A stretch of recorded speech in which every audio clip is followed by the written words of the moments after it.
La doctora Leticia Calderón Chelius, experta en asuntos migratorios, investigadora del Instituto Mora, para que hable con nosotros sin censura de las noticias más importantes. Querida doctora, ¿cómo le va? Muy buenas tardes.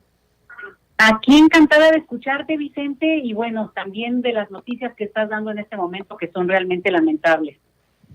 Oiga, me dice que quería hablar, que quiere hablar de la prudencia y la contención en el uso de las redes sociales y lo que ponemos en redes sociales, porque todo tiene consecuencias. A ver, explíqueme, expóngame, querida doctora. Bueno, a propósito de lo del nombramiento que se acaba de anunciar, o por lo menos yo me enteré el día de hoy, de una agregada cultural para la Embajada de España, digo, ni siquiera cualquier embajada, la Embajada de Madrid, de una escritora que, bueno, yo tampoco conocía, una joven escritora, pero que, bueno, se dio en sus tiempos libres, pues, digamos, se dedicó a postear algunas cosas, y podría haber, no es que se dedicó a eso, ¿verdad? Pero hubo varios tweets que puso muy burlones, ni siquiera creas que buenos, ni siquiera creas que con gracia o con ironía o con un toque así que tú dijeras, ay, bueno, esta chica es periodista, es reportera, es literata o algo, no, bastante ordinario, bastante como de un adolescente, de poner algunas cosas burlándose del señor presidente de este país. Lo cual me parece que lleva a dos reflexiones. Primero, el tema que tendría que ver con relaciones exteriores, que yo creo que es todo un gran tema, de ese nombramiento, justamente de esa agregaduría cultural, que ya dio de qué hablar hace 2 semanas, cuando retiraron al que estaba encargado, por supuestamente un error, así como casi que de ética, casi de caballeral, digamos, del manejo que tuvo en su manera de hablar de otra persona. Entonces, frente a eso, 2 semanas después, o menos de ese tiempo, designan a esta persona. Y a mí lo que me sorprende por ese lado es que, bueno, ya habría mucho que discutir, y si quieres le entramos, Vicente. Pero el otro, y al que yo quiero llamar la atención, es al hecho de que, mira, yo creo que de manera muy fácil, en general, y sobre todo los jóvenes, ponen y postean cosas que no se dan cuenta el nivel de trascendencia que tendrá en sus vidas futuras. Sobre todo, bueno, esperando justamente tener movilidad laboral, ascender, y como esta persona eventualmente ser nombrada por el gobierno que ella misma critica.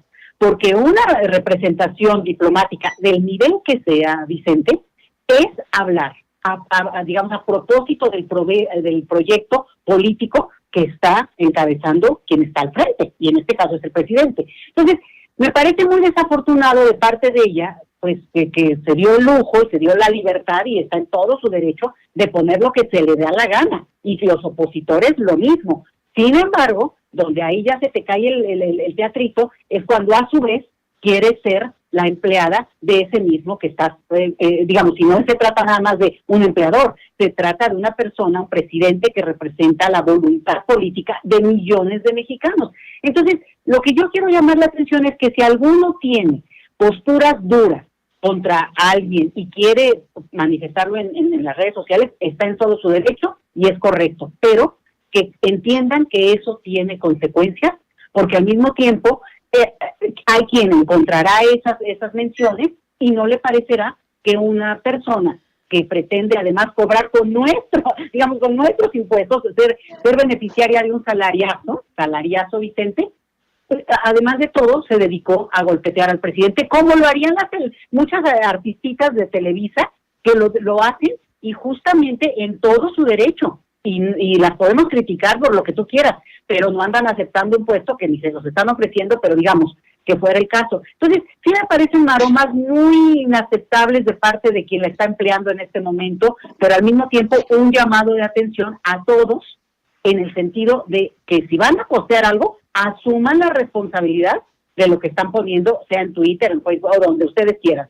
Y me parece que es el caso de esta persona, que es quien no puede defenderse. Bueno, yo no, te digo, yo también me metí a ver quién es, y bueno, no la ubico para nada, seguramente tampoco es el ámbito en el que yo me muevo, y tampoco tengo, digamos, esa capacidad para estar viendo todo de todos los ámbitos políticos y culturales, pero ciertamente no es alguien que destaca ni por su brillantez, porque insisto, ni siquiera, por lo menos en el tweet, que hubieras dicho, ay, bueno, oye, qué capacidad, o sea, o ahí hay un toque que tú notas de alguien que tiene una capacidad hasta para escribir de manera elegante, descalificando, ¿no? Y no es el caso, Vicente. Muy lamentable esta situación, me parece innecesaria de parte de Relaciones Exteriores, me parece que han dado unos tumbos que no nos merecemos en esta cosa de agregadurías culturales o consulados, Vicente, y eso pensábamos que tendría que quedarse atrás, pero estamos viendo que sigue esta lógica. A ver, ¿por qué no las mandan a otra, de agregada cultural a otra parte? Pues, ¿por qué no? Porque es un puesto, es un vil hueso político, Vicente. Así es. Oiga, doctora, y por más que estén teniendo buena relación los gobiernos de México y Estados Unidos, continúan las deportaciones. Platicaba con algunos amigos defensores de derechos humanos, sobre todo en Sonora, y me decían que estas deportaciones tienen un fuerte impacto en plena pandemia, por lo que no hacen las autoridades de Estados Unidos, por lo que no, lo que también están dejando de hacer las autoridades acá en México. ¿Qué es lo que sabe usted de esta situación? Los migrantes siguen siendo pues un sector de la sociedad vulnerable, a pesar de lo que se diga, ¿no? Más allá de lo que se diga. Vicente, este tema se junta también con lo que estábamos platicando antes de Relaciones Exteriores, porque realmente es una secretaría que tiene bajo su mando, digamos, en este momento histórico, muchas áreas.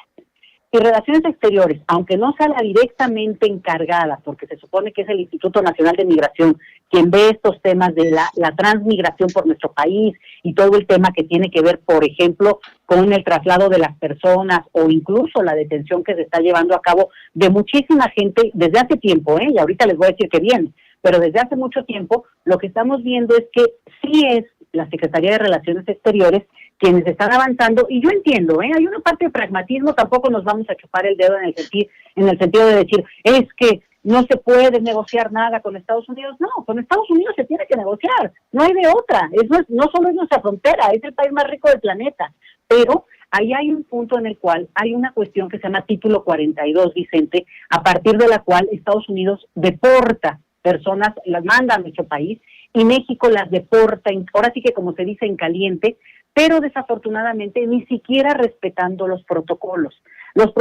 que tienen que ver con cosas que México ha peleado por años, Vicente. Por ejemplo, no dejar a la gente a su suerte en territorio sin ley, digamos, las mandan a la parte de Guatemala, de México-Guatemala, y las dejan en la frontera, a horas inapropiadas, familias con niños, gente que es sumamente vulnerable, y eso ha hecho, y hay testimonios de eso, de población que ha vivido esa experiencia de una manera muy dramática. Entonces, yo aquí creo que, e insisto, yo creo que la Secretaría de Relaciones Exteriores, Marcelo Ebrard, han hecho un papel espléndido, muchas cosas muy destacables.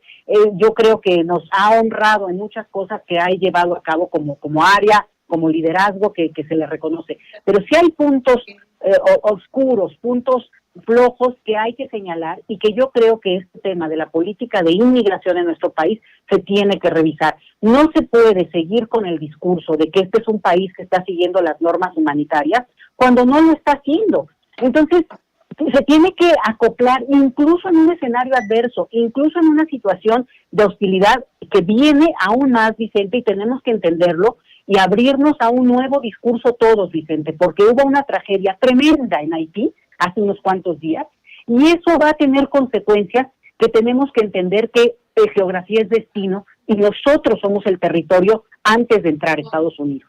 Y también a su vez somos un territorio que puede ser destino de quien está huyendo de situaciones que van más allá de su propia voluntad, y quién lo hubiera deseado cuando uno vive una experiencia de esas. Entonces, en ese escenario, sí creo que la poca transparencia que ha habido de la política de inmigración en nuestro país se confunde a veces con todas las buenas diligencias que se están haciendo, por ejemplo, en el campo de las vacunas, de todos los avances que ha habido en términos de política exterior hacia América Latina, de posicionar de nuevo a México en el mundo con un discurso pues de un liderazgo que da orgullo. Pero el otro punto es cuando hay una opacidad, y esto es muy delicado, Vicente. Y por eso digo, también le toca, ni modo, ahora le tocó, pero el balón a Relaciones Exteriores, en el sentido de que lo mismo de la opacidad en el nombramiento de funcionarios que deben representar un proyecto y que deben también sentir el orgullo de representarlo, porque al final de cuentas,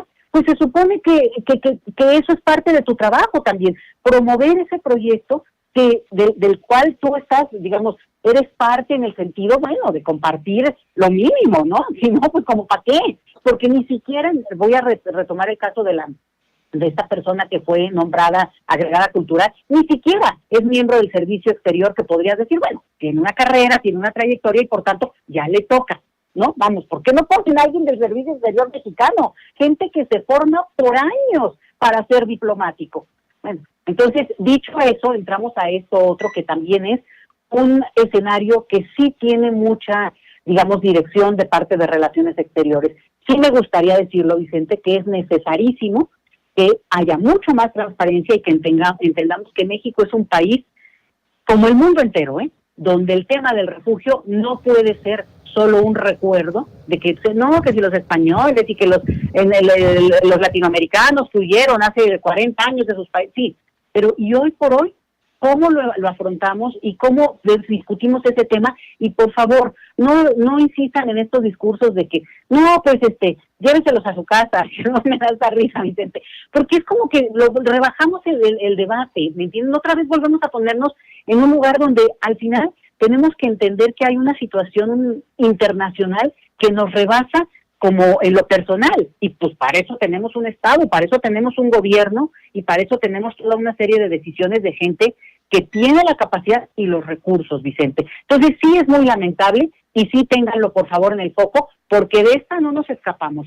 y les digo la otra, eso es mucho más lejano, pero la crisis en Afganistán implica recibir en el mundo entero población que no tenía planeado irse de su país apenas hace 10 días. Y por tanto, uno de cientos de países, obviamente, puede ser México. Y frente a eso tendríamos que estar, digamos, con la claridad de que vivimos en un planeta donde hay situaciones como este tipo de crisis. Muy bien, pues doctora Leticia Calderón Chelius, como siempre, nosotros agradecidos por el análisis, por los comentarios que hace en este espacio libre como el viento. La vamos a estar esperando el próximo martes, y también vamos a estar esperando que la gente que nos ve y nos escucha en Sin Censura se suscriba, la siga en sus redes sociales, en @LetiChelius, en Twitter, y por lo pronto le mando un abrazo. Muchas gracias por acompañarnos. Siempre agradecidísima contigo y con el auditorio, Vicente. Abrazo muy grande por ahí. Cuídese, gracias. Y bueno, vámonos con más noticias.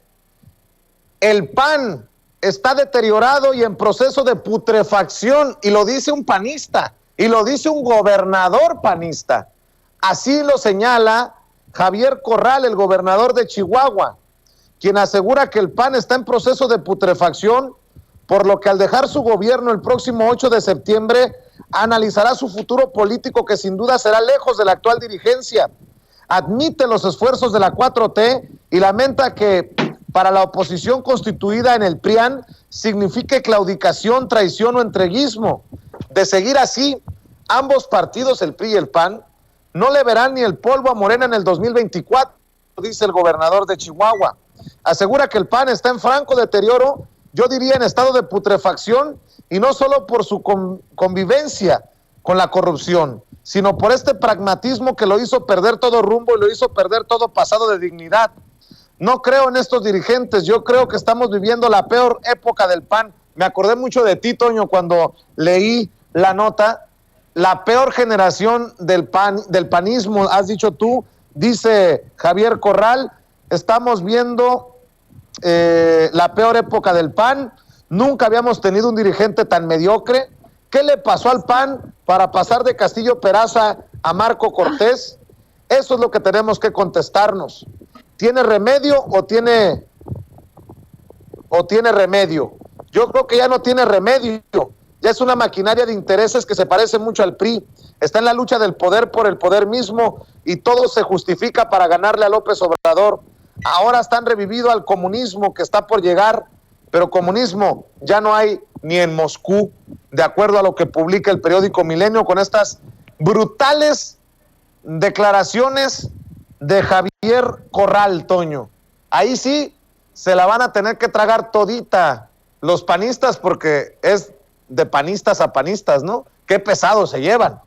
O los morenistas, Vicente, imagínate que de pronto nos salgan con que Javier Corral ya es parte de Morena, como predijo el hermano de Facundo, que siempre se me olvida su nombre, Hernán Gómez, en una de sus columnas. Imagínate tú, yo veía más a Corral cercano a Movimiento Ciudadano, porque él mismo lo dijo, ¿no? Él lo dijo hace algunas semanas, que compartía algunas de las ideas de Movimiento Ciudadano, por lo que está coqueteando con los dos partidos, con Movimiento Ciudadano y con Morena. Sí, nos queda claro, mi querido Vicente Serrano y público consentidor, que Javier Corral va sin censura. Te lo dijo a ti ahí afuera de Palacio Nacional, y bueno, pues qué bueno que pueda escuchar nuestras muy constructivas críticas hacia su gobierno. Yo le pediría a la gente que no nos olvidemos que él participó y echó su carrera política por la borda. Él también enterró su carrera política al participar en esta locura de acusar al gobierno de México de quitarle el agua a los campesinos de Chihuahua, cuando pues se trataba de un acuerdo que se viene implementando desde los años 40, ¿no? Imagínese usted, en el que México recibe más agua de la que da por parte de los Estados Unidos. Él participó en todo eso para poner a su gallo, que más bien es pollo, a Gustavo Madero. En esto también participó Alberto Rosas, el tumbaburros. Yo creo que todo lo que toca Alberto Rosas, el tumbaburros, pues es popó, ¿no? En efecto.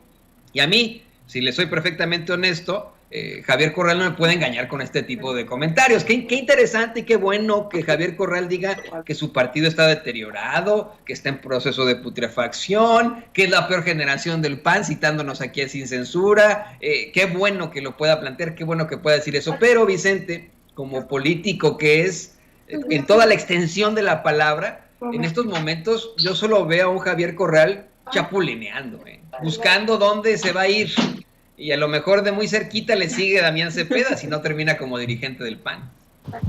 Así es, mi querido Toño. Y hablando de esquizofrénicos, grábeme, don David, el esquizofrénico de Gilberto Lozano dice que está a favor de buscar la revocación del mandato del presidente Andrés Manuel López Obrador el próximo año, pero que hay una real trampa. ¿Será que lo están convenciendo los señores X para que también desde Frena boicoteen la consulta de revocación de mandato? No lo sé, pero aquí está Gilberto Lozano, el ultraconservador, el Jair Bolsonaro de México. Nótese mi sarcasmo. Este es el líder de Frena, el de las cabezas de AMLO en charola, el de las peticiones a los militares para tumbar al ganso bolivariano. Este es el personaje. Hola amigos, hoy es agosto 15, soy Gilberto Lozano, orgullosamente un miembro más de Frena. Muchos mexicanos me preguntan de la trampa que significa la revocación de mandato de López. Efectivamente, la trampa está puesta desde diciembre 20 del 2019, en donde la Cámara de Diputados, Cámara de Senadores y 17 congresos estatales dieron por un hecho la revocación de mandato. Inclusive se dieron el lujo del artículo 4 transitorio, firmado por todos ellos, para ponerle hasta fechas, noviembre y diciembre para recoger las firmas de solicitud y marzo del 2022 para llevar a cabo la revocación. Esto ya no tiene vuelta para atrás. La trampa está puesta. ¿Y en qué consiste la trampa? En que López apuesta a la desunión de los mexicanos, a los opositores a la revocación de mandato, a los apáticos, a los cobardes, a los que no participan. Y en ese sentido sería el gran triunfo de López en esta trampa que nos puso. Imagínate poder celebrar a nivel mundial que le diste oportunidad a los mexicanos de que el INE, Instituto Nacional Electoral, organice una revocación de mandato y ni siquiera se reúne un 3% para solicitar. Imagínate a López celebrando una popularidad del orden de 98%, puesto que si no se da el 3%, quiere decir que está muy cerca de ser la gestión que los mexicanos apoyan, celebran y con júbilo desean continúe esta revolución bolivariana. López tenía muy claro que iba a tomar el INE en estos meses, sin embargo aún no lo logra. Y la pregunta para los mexicanos es, ¿Tú ya te rendiste? ¿Dejaste que se salga con la suya? ¿Le vas a dejar el triunfo sin ni siquiera ir a la pelea? Yo no. Pues Frena. mire, a ver, ya quítelo, Ceci, por favor. No sé tú qué piensas, Toño, pero en su locura, en su esquizofrénico actuar, oigo hasta más coherente desde una oposición a Gilberto Lozano que a los panistas, priistas y uno que otro columnista que dicen no hay que participar en la consulta de revocación de mandato. Pues por lo menos Gilberto Lozano dice, pues hay que entrarle. Mira lo que estoy diciendo. Yo que me la paso exhibiendo sus locuras, mentándole la madre, pues hay que reconocerle, a menos que esto de la trampa real de la revocación sea su primer mensaje para en algún momento decir, como es una trampa, no vamos a participar. En un descuido ya le dictaron línea desde las oficinas del señor X. Qué bueno que mencionas al señor X, Vicente, porque precisamente hace un par de horas el mismo Gilberto Lozano emitió un tuit muy locochón, como lo caracteriza. Dice: reto a Max Kaiser, a Carlos Alarraqui, a Luis Carlos Ugalde, a Marita Zavala y a Claudio